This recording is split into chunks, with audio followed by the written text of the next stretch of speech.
Joined in our call for an impeachment inquiry by the Florida LGBT Caucus, the Minnesota Young Dems, the Sarasota DEC, and Indivisible, as well as some other organizations.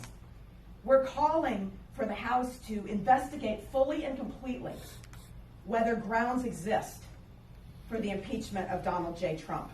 And tonight, I'm speaking to you as a board member of the Democratic Progressive Caucus of Florida to ask that the Manatee Democratic Party add its voice to the many voices already calling for the House Democrats to do the right thing.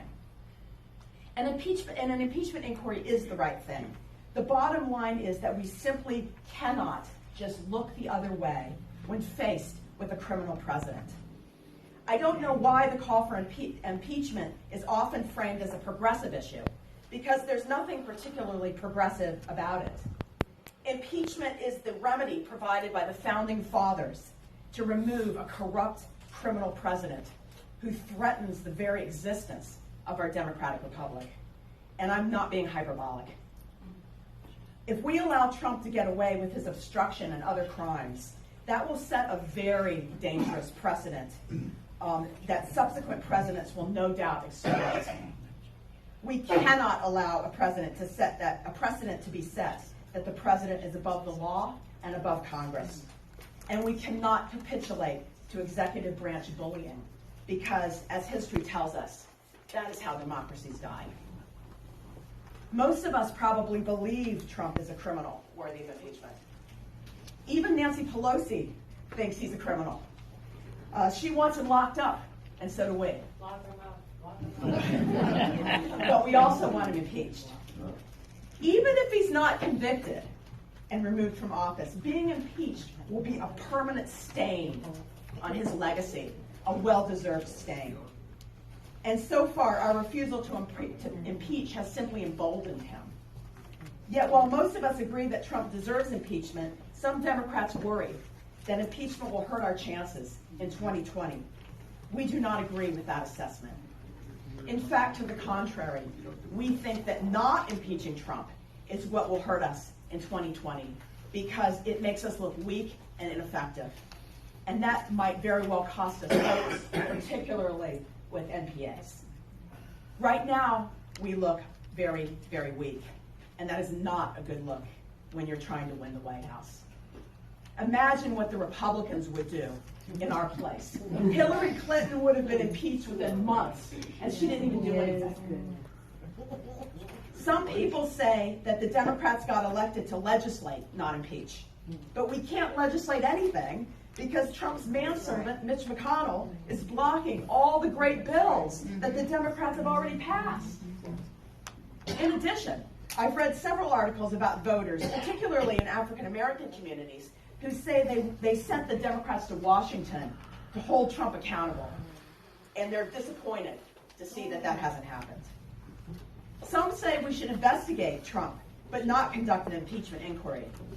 Here again, that can't work, because Trump's minions are stonewalling Congress, refusing to provide information and ignoring subpoenas, and yet no one's gone to jail.